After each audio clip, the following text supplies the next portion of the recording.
Halo hai teman-teman, apa kabar? Ada saya lagi teman kamu, sahabat baik kamu pastinya dari Pagar Kehidupan, Aryan Surya. Bagaimanapun keadaan kamu saat ini, saya selalu bahagia ya. Karena semakin lama semakin banyak orang yang tertolong oleh apa yang saya bagikan. Dan semakin lama semakin banyak juga orang-orang yang bisa memberikan hidupnya sebuah makna.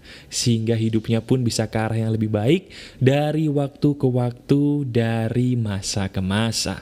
Nah sekarang saya awali dengan doa, apapun yang kamu alami saya doakan semoga bertambah baik, bertambah bahagia, dan semakin dekat dengan jalan keluar seandainya memang kamu sedang mengalami kebuntuan. Amin.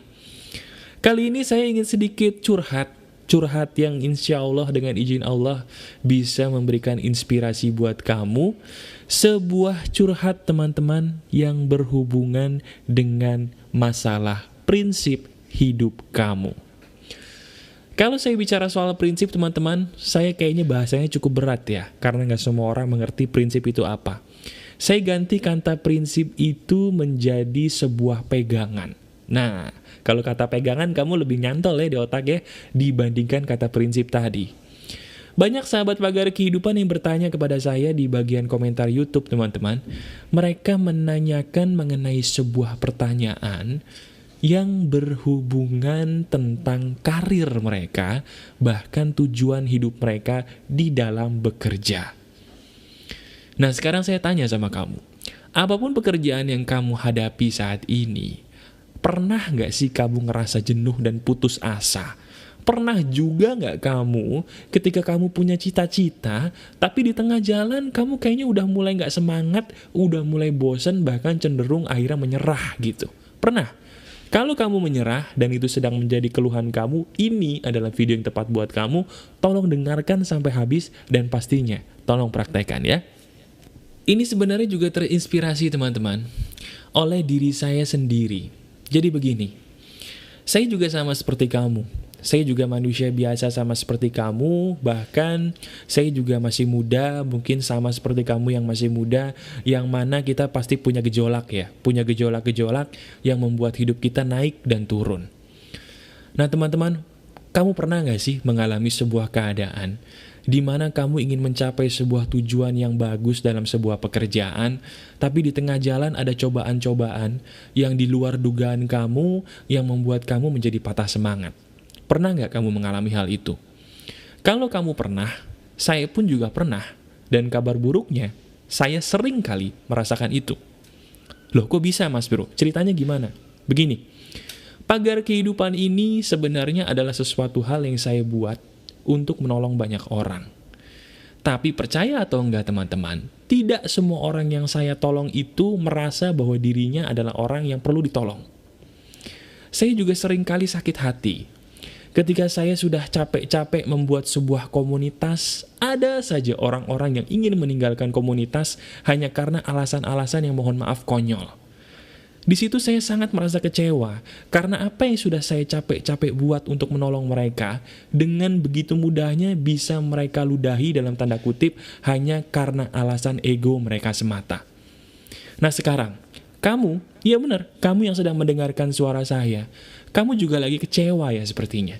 Kamu kecewa dalam pekerjaan kamu karena kamu mungkin sampai detik ini kurang bisa dihargai atasan kamu. Kamu udah capek-capek kerja gitu ya, kamu punya cita-cita yang oke dalam pekerjaan kamu, tapi entah kenapa, mungkin atasan kamu dengan seenaknya menzolimi kamu sampai akhirnya pun kamu nyaris putus asa. Betul apa enggak? Nah bagi kamu yang berdagang, mungkin kamu yang dengerin saya sedang capek, kenapa ya kok barang dagangan saya ada aja masalahnya, sampai detik ini pun gue masih berusaha mas bro, tapi kayaknya gue udah mau nyerah deh, karena halangannya tuh datang bertubi-tubi sampai gue nyaris berhenti, nyaris putus asa. Kalau kamu merasakan itu, kamu sama seperti saya. Tapi bedanya, antara saya dan kamu, ada perbedaannya dari satu hal yang disebut pengobatan jiwa. Loh kok bisa disebut pengobatan jiwa? Maksudnya gimana mas bro? Jadi gini, kalau kamu merasa putus asa teman-teman, putus asa itu sebenarnya adalah penyakit jiwa loh. Bener, putus asa kamu nih sebenarnya adalah penyakit jiwa. Tidak semua penyakit jiwa itu harus seperti orang yang gak pakai baju di jalan. Enggak. Orang yang suka gak pakai baju di jalan itu udah terlalu parah. Tapi mereka sebenarnya juga pernah mengalami putus asa seperti kamu, hanya bedanya mereka tidak tahu pagar kehidupan, jadi mereka tidak ada yang mengobati. Kasihan mereka. Nah sekarang, oke, gue putus asa mas bro. Apa yang kira-kira bisa gue lakukan seandainya gue sedang putus asa dalam sebuah pekerjaan, dalam sebuah kehidupan yang gue jalani?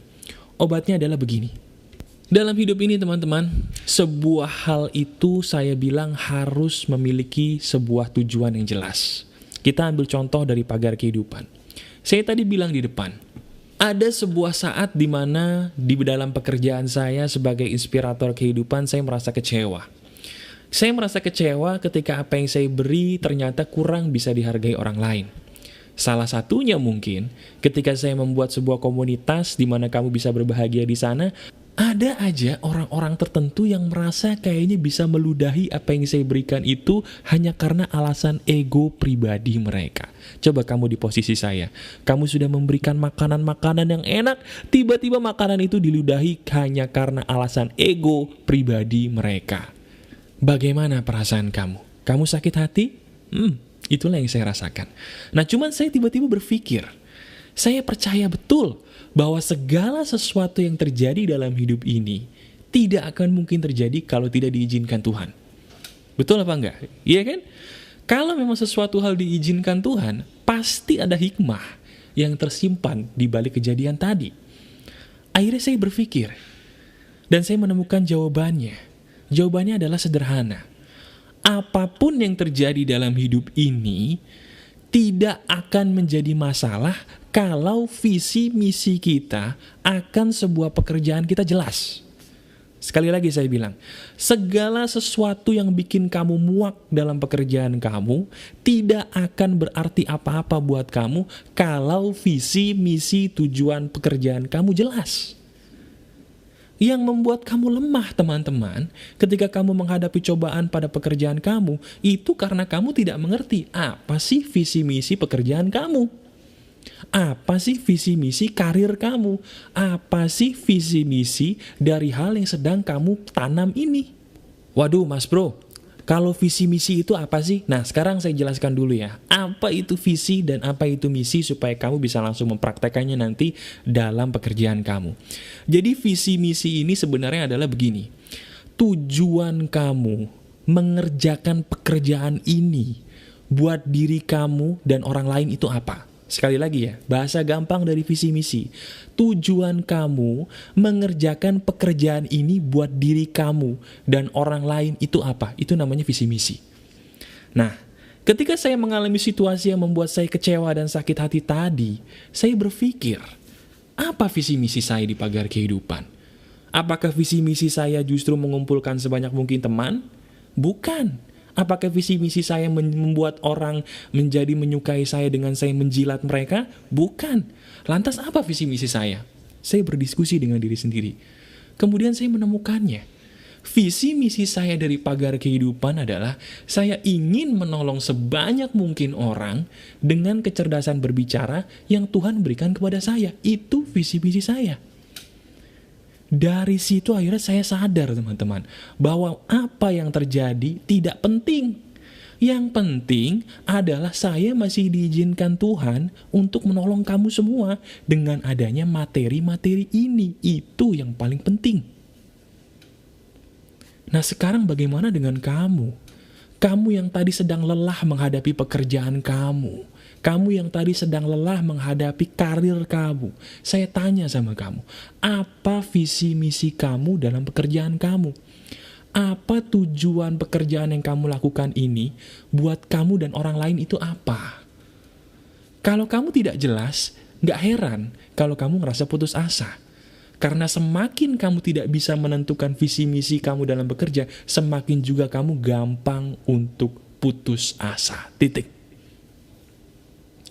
Nah sekarang, prakteknya adalah sederhana. Saya akan ajarkan bagaimana caranya kamu bisa menemukan visi misi hidup kamu. Caranya begini. Saya minta tolong sama kamu. Tolong kamu diskusi dengan diri kamu sendiri. Tanyakan baik-baik. Apakah pekerjaan yang kamu kerjakan ini benar-benar pekerjaan yang berasal dari hati kamu? Atau jangan-jangan pekerjaan yang kamu kerjakan saat ini hanyalah sebuah pekerjaan yang kamu kerjakan karena kamu tidak berani mengambil pilihan lain? Itu dulu. Tanyakan nomor satu, apakah ini pekerjaan yang berasal dari hati kamu? Kalau kamu menjawab, iya mas bro, ini pekerjaan yang bener-bener gua banget dari hati gua yang paling dalam, bagus. Berarti kamu nomor satu sudah lulus. Kalau jawaban kamu masih 50-50, masih setengah-setengah, gimana ya mas bro, gua ngerjain ini sebenarnya karena gua gak berani ngambil pilihan lain. Gua takut gagal, gua takut nanti gak berhasil, atau gua nanti takut tidak bisa dihargai orang lain mas bro, kalau gua mengikuti suara hati gua dalam bekerja. Kalau kamu memang itu jawabannya, kamu berarti nomor satu belum lulus. Kerjakan dulu pekerjaan yang sesuai dengan hati kamu. Itu syarat utama menentukan visi misi kamu. Cari, temukan, dan kerjakan. Yang nomor dua, setelah kamu sudah mengerjakan hal yang sesuai dengan hati kamu tanyakan dulu, apa yang gue lakukan melalui pekerjaan ini yang bisa berguna buat gue dan orang lain? Sekali lagi ya, nomor dua, kamu tanyakan dulu, apa yang bisa gue lakukan melalui pekerjaan ini yang bisa membuat gue menolong diri gue sendiri dan orang lain? Jadi selama ini mungkin kamu hanya berpikir, tolongin gue, tolongin gue, tolongin gue, tolongin gue. Gaji gue, komisi gue, gaji gue. Itu gak akan bisa membuat kamu bahagia. Pikirin, pekerjaan apa yang sesuai dengan hati lu dan juga menolong sebanyak mungkin orang di luar sana. Jadi intinya, kamu tidak membohongi diri sendiri di sini nomor satu. Yang kedua, kamu juga melatih diri kamu menggunakan pekerjaan yang kamu sukai tadi untuk bermanfaat bagi sebanyak mungkin orang. Apakah cuma dua itu mas bro? Tidak. Yang nomor tiga, supaya kamu bisa menentukan visi misi yang jelas dalam pekerjaan kamu tanyakan dengan keras kepada diri kamu sendiri. Apa tujuan akhir dari pekerjaan gua ini? Tanyakan, apa tujuan akhir dari pekerjaan gua ini? Maksud tujuan akhir itu apa mas bro? Maksudnya tujuan akhir itu gini loh. Ketika kamu menentukan sebuah pekerjaan apa yang ingin kamu lakukan, kamu bisa menemukan visi dan misi dari pekerjaan itu kalau kamu tahu pekerjaan ini nanti akhirnya gue pengen seperti apa sih. Misalnya kamu sekarang seorang agen properti. Seorang agen properti itu harus punya visi misi yang jelas tentang karirnya sendiri. Contohnya, lu pengen menjadi seorang agen properti yang akhirnya bisa bikin perusahaan sendiri yang berguna bagi lu dan banyak orang yang membutuhkan pekerjaan. Itu namanya tujuan akhir. Semakin kamu bisa menemukan tujuan akhir dari pekerjaan kamu dengan jelas, itu namanya visi dan misi. Nah, bagaimana dengan saya? Apa tujuan akhir dari saya untuk pagar kehidupan? Saya akan menjawab, saya ingin berjalan-jalan ke seluruh dunia, menolong sebanyak mungkin orang, termasuk terutama orang Indonesia, supaya orang Indonesia menjadi jauh lebih pintar, menjadi jauh lebih maju dari sebelum adanya saya. Itu tujuan akhir saya. Ya, entah bisa melalui sekolah pagar kehidupan, entah mungkin bisa melalui yayasan pagar kehidupan, tapi saya sudah tahu betul kemana arah tujuan saya, dan itu tujuan akhir saya. Mencerdaskan bangsa dengan nama pagar kehidupan. Itu tujuan saya. Nah, bagaimana dengan kamu? Kalau di sini saya berapi-api bisa menentukan tujuan akhir saya, kenapa kamu tidak bisa? Jawabannya bukan kamu tidak bisa, tapi kamu tidak berani dan tidak mau. Lantas saya tanya kepada kamu, kalau kamu tidak berani dan tidak mau, kamu mau menunggu sampai kapan? Kamu mau menunggu sampai kapan kamu rela diinjek-injek orang lain hanya karena kamu tidak berani melawan diri kamu sendiri? Mau sampai kapan? Iya mas bro, tapi saya tidak butuh kata tapi kamu. Yang saya butuhkan, temukan 3 hal tadi. Temukan 3 hal tadi supaya kamu bisa menemukan visi misi dari pekerjaan kamu, supaya kamu bisa menemukan visi misi hidup kamu, supaya kamu menjadi orang yang jelas arah tujuan hidup kamu mau kemana. Kamu sudah lelah diinjak-injak orang. Kamu sudah lelah tidak dihargai orang. Bahkan kamu sudah lelah tidak tahu kemana arah tujuan kamu. Ikuti cara saya tadi. tidak akan ada satupun orang yang bisa menyakiti kamu, tidak akan ada satupun orang yang bisa menghentikan kamu kalau kamu memiliki visi misi hidup yang jelas seperti saya tadi. Lakukan itu semua dan lihat hasilnya. Masih ada saya, sahabat kamu, Aryan Surya dari Pagar Kehidupan. Keep spirit, keep sharing, and keep loving. Bye-bye.